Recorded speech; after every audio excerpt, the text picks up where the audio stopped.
안녕하세요. 결혼한 지 1년도 되기 전에 돈 뽑아 먹으려는 시어머니와 신우에게 질려서 이혼을 결심한 30대 여성이에요. 생각해보면 그 모든 과정에서 지 역할 똑바로 못한 남편이 제일 한심한 X지만요. 남편과는 지인의 소개로 만났습니다. 기관은 다르지만 둘 다 공무원으로 일하고 있어요. 남편도 저도 구급 공무원에서 시작한지라 벌이는 비슷비슷하고요.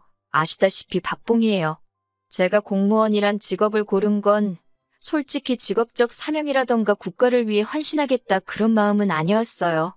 결혼하고 아이를 키우면서도 유지하기에 좋은 직업 같았거든요. 사기업보다는 업무량도 덜할 것 같았고요. 남편의 경우 아버님께서 젊어서 사업을 많이 하셨어요. 잘 돼서 큰돈을 만지신 적도 있었지만 외환위기 때 쓰러지셨고 이후로 예전의 영광은 되찾지 못하셨다네요. 그러다 몇 년 전 마지막이다 생각하고 주식 투자를 시작하셨는데 그로 인해 그나마 가지고 계시던 얼마 안 되는 재산까지 다 잃으셨답니다. 남편은 어린 시절부터 아버님의 흥망성쇠라고 해야 할까요? 그 모든 과정을 옆에서 직간접적으로 겪었기 때문에 무조건 안정적인 직장을 갖겠다고 다짐했다고요. 그래서 군대를 전역하자마자 바로 공무원 공부를 시작한 거지요. 구구절절 말이 길었지만 결국 한마디로 남편이나 저나 가늘어도 오래 버틸 수 있는 직업을 선택한 거예요. 요새는 힘들게 합격하고도 관두는 사람들이 많다는데 저희가 결혼할 때만 하더라도 공무원이란 직업이 결혼시장에서 인기가 좋았거든요. 그래서 저희 둘이 결혼한다고 했을 때 양가 어른들 모두 정말 기뻐하셨지요. 하지만 딱 한 가지 제가 친정부모님께 말씀드리지 못한 것이 있었으니 그건 바로 시댁의 경제적 상황에 관한 것이었습니다. 시댁 사정이 여의치 않다는 걸 알게 된 건 결혼을 며칠 앞두고 이리저리 집을 구하기 위해 동분서주하던 때였어요. 처음에 결혼 허락을 받기 위해 시댁에 인사를 드리러 갔던 날부터 어머님께서는 결혼할 때 저희 둘 섭섭하지 않게 해주시겠다 호언장담을 하시더라고요. 하지만 이미 남편을 통해서 오래전 아버님이 주식에 큰돈을 잃으셨다는 사실도 그래서 집안 사정이 녹록지 않다는 이야기도 들었던 상황이라 그런 어머님의 말씀을 쉽게 믿을 수 없었지요. 하지만 마음 한구석에서는 그래도 하나밖에 없는 아들 장가 보내려고 소위 따로 차신 주머니가 있으신가 하는 기대감도 있었답니다.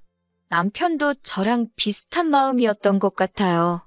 기분도 꽤나 좋은 눈치였고요. 그러다 상견례를 하던 날 저희 부모님 앞에서도 큰 소리를 치시는 걸 보곤 그때는 확실히 해주시려나 보다 생각이 들었고 정말 감사했지요. 저희가 모아둔 돈과 친정에서 보태주시는 돈 그리고 어머님이 얼마를 해주실진 모르지만 솔직히 적어도 5천은 해주시지 않을까 하는 생각에 예산을 대충 그렇게 잡고 신혼집을 알아보기 시작했어요. 그리고 결혼식을 코앞에 둔 시점에서는 신혼집으로 마음에 드는 몇 개의 매물을 두고 이리저리 비교를 하고 있었지요. 하지만 어머님께서 정확히 얼마를 언제 주시겠다 가타부타 말씀이 없으시대요. 그런데 저나 남편이나 어머님 말씀을 어찌나 믿고 있었는지 설마 하는 생각보다는 어떻게 여쭤봐야 어머님 기분을 안 상하게 할 수 있을까 그게 더 걱정이 되더라고요. 그러다 정말 이제는 결정을 내려야 된다 싶어서 남편과 시댁을 찾았습니다. 참고로 시댁도 친정도 그리고 저희 집도 다 서울에 살고 있었기 때문에 왕래하는 것 자체가 어렵고 힘들진 않아요. 시댁에 도착하니 어머님 아버님 두 분 다 댁에 계셨어요. 그런데 아버님께서는 저희가 온 걸 무척 반가워하셨지만 어머님이 보여주시는 태도는 뭔가 저희를 피하시는 눈치였지요. 그때 불현듯 불길한 느낌이 왔어요. 그리고는 아니나 다를까 어머님께서 해주기로 했던 돈은 못 해줄 것 같다 하시는 겁니다. 남편이 먼저 그게 무슨 소리냐고 약간 높아진 언성으로 물으니 어머님께서 그걸 바로 꼬투리 잡듯 지적하시며 돈을 맡겨놓았느냐 하시는 거예요. 그러면서 너희는 둘이 탄탄한 직장도 있지만 당신들은 나라에서 주는 연금으로 버티고 사는데 기어이 돈을 받아가야겠냐고 그렇게 결혼하면 니네 마음은 편하겠냐고 저희 둘의 양심에 물어보려나요? 제 성격이 원래 좀 긍정적인 편이에요. 안 좋은 상황에서도 좋은 것만 보려고 하는 편이고 그래서 이 와중에도 어머님한테 5천만 원만 기대해서 다행이다 그런 생각을 했지요. 그 정도면 대출을 받아도 허덕이며 갚아야 할 정도는 아니다 싶었고요. 그래서 친정 부모님께도 말씀드리지 않았어요. 결혼을 앞두고 걱정하게 하기도 싫었고 중간에서 난처해질 남편을 생각하니 그것도 마음이 안 좋았으니까요. 무엇보다 남편이 저한테 너무 미안해하니까 더 힘들게 하기가 싫었네요. 비록 약간의 애로사항이 있기는 했지만 저희는 그렇게 부부의 연을 맺었습니다. 저희 둘만 놓고 보자면 모난구석 없는 결혼 생활을 이어나갔어요. 다툼이 아예 없었던 것은 아닙니다. 연애할 때는 눈치채지 못했던 것들, 가령 남편은 게임을 너무 좋아하더라고요. 그래서 퇴근하고 오면 꼭 2~3시간은 게임을 하며 보냈는데 그래야 자기는 다음날 출근할 동력을 얻을 수 있다나요. 반면에 저는 게임을 좋아하지 않아요. 조용히 책을 읽는다거나 공부를 하는 편이지요. 여기서 공부라는 건 말 그대로 제가 그동안 몰랐던 것들을 배우는 일이에요.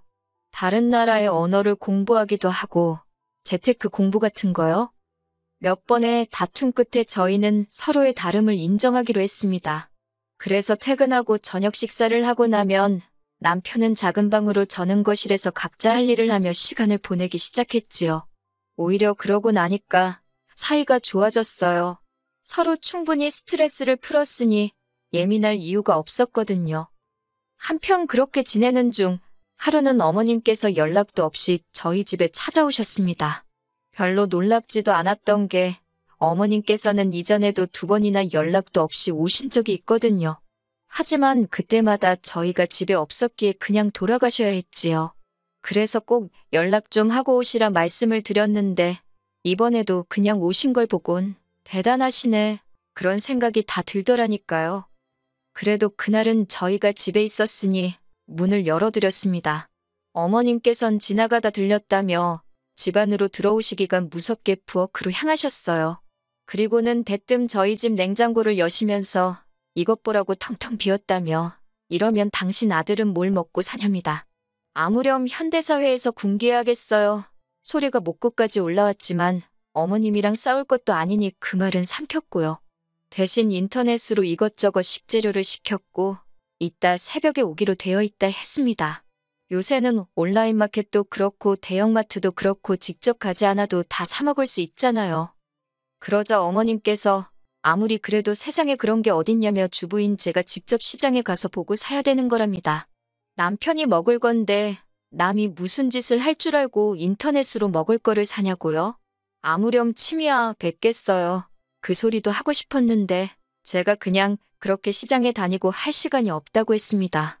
퇴근하고 언제 장봐와서 다듬고 차리고 하느냐고요.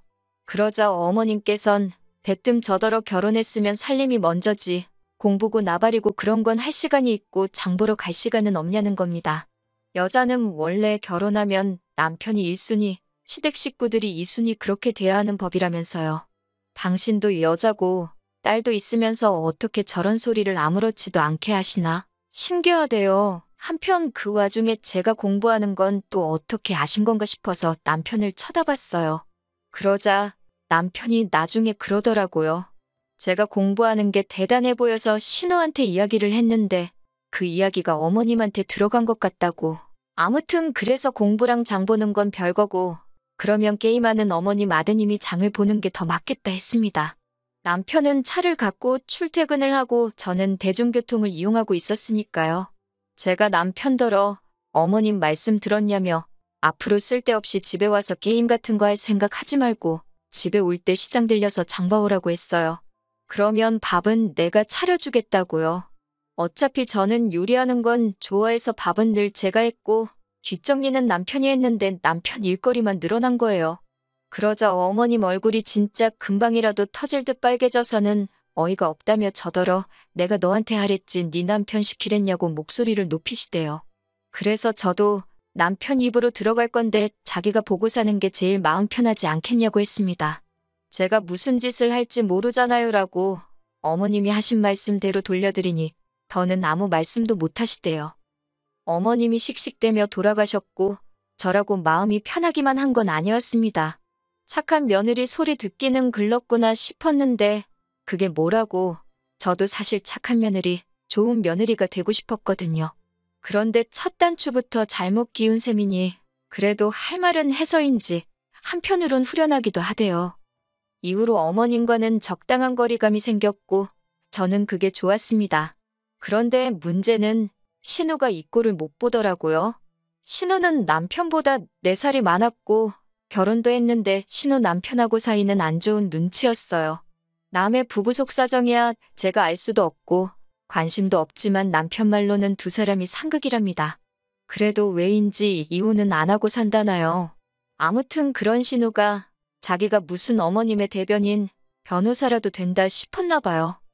신우는 걸핏하면 저에게 전화를 해서 자기 어머니, 그러니까 어머님이 얼마나 마음이 여리고 고운 심성의 소유자인지 그리고 아들인 남편을 얼마나 끔찍히 아끼셨는지 고생을 많이 하셨다며 그러다 한 번은 자기는 자기 어머니만 생각하면 눈물이 난다고 훌쩍이길래 저도 저희 친정어머니 생각하면 죄송하고 감사하고 그렇다고 솔직히 딸들은 다 그렇지 않냐고 쏘아붙여버렸습니다. 유난도 적당히 해야지. 무슨 심파극 찍는 것도 아니고 그날따라 못 들어주겠더라고요. 한편 시간이 흘러 저희가 결혼한 지 8개월쯤 되었을 때였어요. 어머님 아버님 결혼기념일이 다가오고 있었지요. 용돈으로 한 100만 원 드릴 생각이었습니다. 친정 부모님도 얼마 전 결혼기념일로 여행을 다녀오셨는데 100만 원 드렸거든요.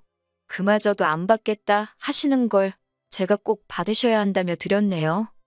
그런데 어머님 아버님은 친정 부모님하고 다르시더라고요. 특히 어머님께서는 당신이 먼저 500만 원을 달라고 하시는 겁니다.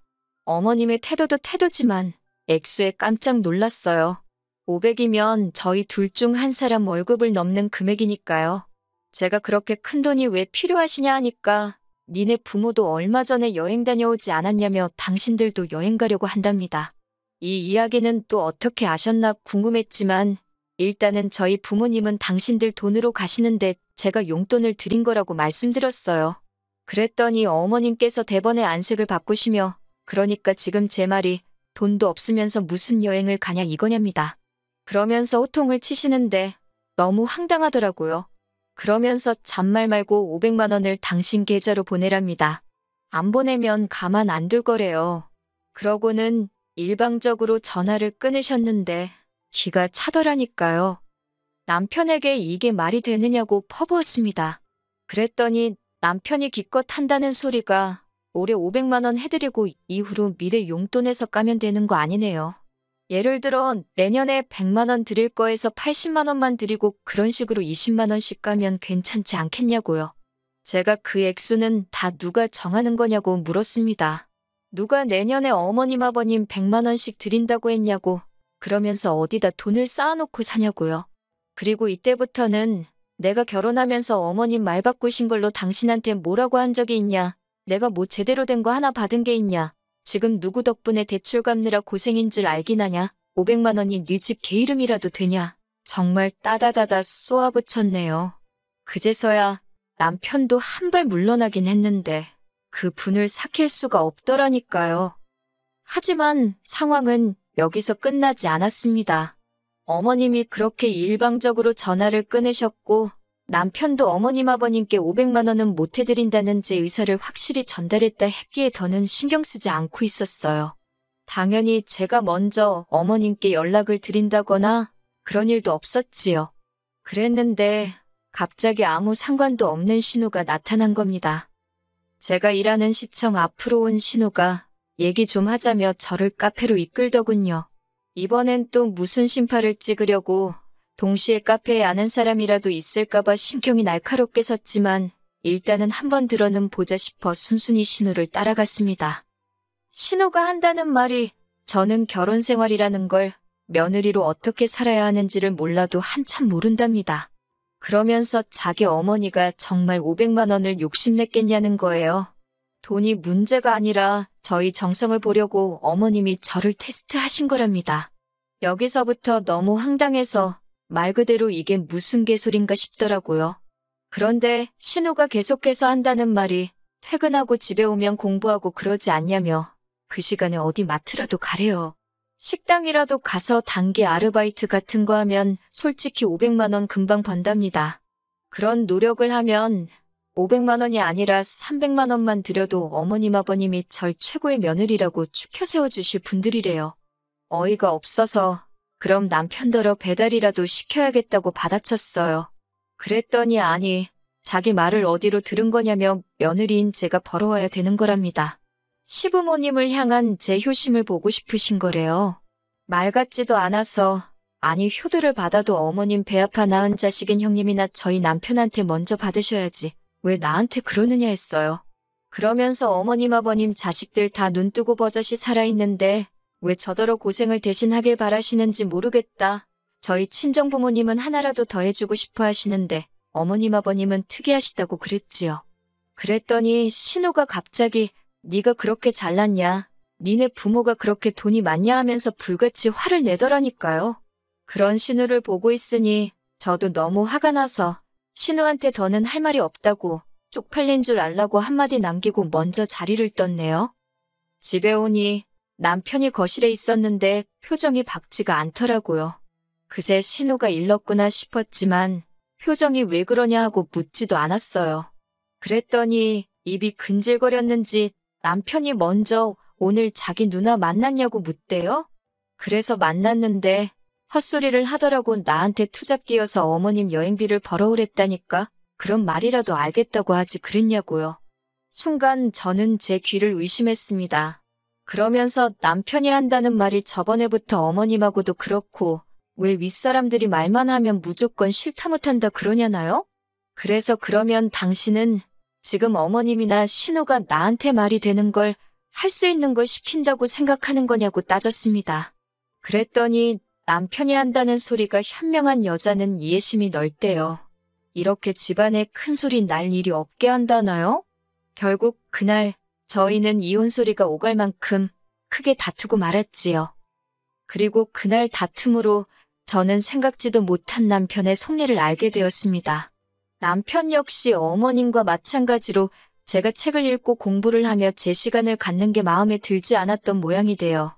다른 집 여자들은 남편이 퇴근하고 오면 저녁 차려주고 남편 쉬는 동안 집안일도 대신 한다는데 저는 유별난 것 같답니다. 자기가 마음 편히 쉴 수가 없대요. 그래서 남편더러 기억상실이라도 걸렸냐고 우리 맞벌인 거 까먹었냐고 그러면 나도 공무원 때려치게 당신도 다른 남자들처럼 한 달에 1,000만 원씩 벌어오라고 했습니다. 그러다 냉전 상태로 들어갔어요. 어머님 아버님 결혼기념일은 다가오지 아마 남편 똥줄이 타긴 했을 거예요. 하지만 다 자업자득이다. 이제 그나마 100만 원 드리려던 것도 괘씸해서 한 푼도 안 드리기로 마음먹었지요. 그리고 뭐 남편도 자기 비상금 정도는 있을 거란 생각도 있었고요. 참고로 저희가 결혼할 때 제가 해온 돈이 더 많아서 경제권을 제가 갖고 있었어요. 그러다 정말 결혼기념일까지 3일을 앞두고 남편이 먼저 말을 걸더라고요. 아버님이 어디서 무슨 말씀을 듣고 오셨는지 비행기는 죽어도 안 탄다고 하셨답니다. 당사자가 비행기를 안 탄다 하니 당연히 해외여행은 없던 일이 되었지요. 그리고 그 대화를 계기로 남편이 조금씩 제 눈치를 보면서 저랑 대화를 시도하더라고요. 여전히 그날의 대화를 생각하면 화가 치밀었지만 안 보고 살 것도 아니고 어쩌겠나 싶은 마음으로 저도 마음을 좀 풀려고 노력을 했지요. 그리고 결혼기념일 당일이었습니다. 고기나 실컷 먹자는 아버님의 말씀에 어머님 아버님, 저희 부부 그리고 신우까지 모였네요. 그런데 그 자리에서 신우가 저희랑 상의도 없이 어머님 아버님더러 결혼기념일 여행을 못 가게 되었으니 TV랑 프리미엄 안마의자를 사드리겠다 하는 거예요. 저희랑 같이 돈을 모아서요. 황당해서 제가 신우더러 잠깐 이야기 좀 하자 했습니다. 그랬더니 신우가 자기가 벌써 다 알아봤는데 다 합쳐서 한 700만 원이면 된다고 신우, 그리고 저희 남편이 이렇게 셋이 돈을 모아서 사자대요. 자기가 한 250 낼 테니까 저희더러 450 내라면서 그래도 해외여행보다 싸게 먹히지 않냐고요. 그래서 그렇게 계산하면 왜 셋이냐? 언니 남편도 있으니 넷으로 해라. 그렇게 말하고는 아니 그게 아니지 싶어서 아니 안 산다고. 그럴 돈이 없다는데 진짜 왜 이러냐고 제가 화를 냈어요. 그랬더니 저더러 그까지 푼 돈 가지고 왜 자꾸 일을 키우냐입니다. 그때부턴 진짜 쪽팔리고 뭐고 할 거 없이 고깃집 복도에서 신우랑 저랑 원성이 높아지기 시작했어요. 그러자 어머님이 뛰어나와서는 당연히 신우 편을 드셨지요. 저더러 돈밖에 모른다면서 아주 그냥 가족을 위해서 일어난 푼쓸 생각이 없다나요. 그러자 남편이 저를 잡아 끌고 나갔습니다. 제가 뭐라고 말 한마디 해보기도 전에 자기가 그렇다고 제 편을 들어준 것도 아니고 말 그대로 저를 끌고 나가더라고요. 제가 남편더러 이게 다 무슨 일이냐고, 당신 가족들 왜 우리한테 돈을 뜯어가지 못해 안달이냐고 제가 소리를 질렀습니다. 그랬더니 남편이 저도 잘한 게 없답니다. 왜 그렇게 인색하게 구냐고 그래요. 어머님 아버님 결혼기념일이 매달 있는 것도 아니고 1년에 한 번 그까짓 500만 원 드리는 게 그렇게 어렵나고요. 저도 결국 가진 거라곤 그거 두 쪽밖에 없으면서 왜 당신 가족들은 이렇게 주제 파악도 못하냐고 했습니다. 그러면서 더는 말할 것도 없다고 이혼하자고 했어요. 노후 준비도 안 되어 있는 시부모님도 부담스럽고 저렇게 앞뒤 생각 없이 내질러대는 신우도 밥 마시고 무엇보다 당신이 못 믿어 못 살겠다 했지요. 당장 오늘 밤이라도 짐 챙겨서 시댁으로 가라고 했어요. 장가 올 때 가져온 돈은 내가 계산해서 보내줄 테니까 가라고 했네요. 참고로 어머님 아버님이 곧 정리하신다고 약속하긴 하셨지만 남편 앞으로 받아놓은 대출이 있어서 혼인신고는 안 하고 있었어요. 정말이지 신의 한 수였다니까요. 아무튼 제가 세게 나가니 남편은 저번처럼 다시 한번 한 발 물러서긴 했지만 더는 못 참아주겠더군요. 그래서 이런저런 실랑이가 오갔지만 결국 헤어졌습니다. 그런데 어머님은 끝까지 돈 500이 뭐라고 이혼을 하느냐고 저더러 후회할 짓 하지 말랍니다. 그 돈 이제 들어와서 줘도 안 받는다 하시는데 저희 어머님 분명히 또 달라고 하실 분이거든요. 그리고 그 망할 시누이만 생각하면 그 엑스랑 가족이랍시고 얽혀 사느니 이 꼴 저 꼴 안 보고 사는 게 낫다 싶어서 뒤도 안 돌아보고 헤어지는 걸로 마음먹을 수 있었네요. 남편과 완전히 정리가 되고 나서야 친정에도 그간 있었던 일을 알렸습니다. 저희 부모님께는 정말 제가 큰 불효를 했지요. 너무 속상해 하셨거든요. 아, 남편에게선 연락 계속 와요. 하는 말이야 뻔하지요. 자기가 생각이 짧았다. 미안하다. 한 번만 더 기회를 주면 영원히 제 편이 되어주겠다. 됐다고 했어요. 나 자신은 내가 지킬 거라고, 당신은 이제 필요 없다고요. 그리고 저는 이후로 공무원 일을 하면서 틈틈이 전문직 공부를 시작했어요. 아직 1차만 합격한 상황이라 뭐라고 말씀드릴 순 없지만 잘 될 것 같은 기분이에요. 당분간은 더 나은 삶을 목표로 그것만 바라보며 정진하려고 합니다.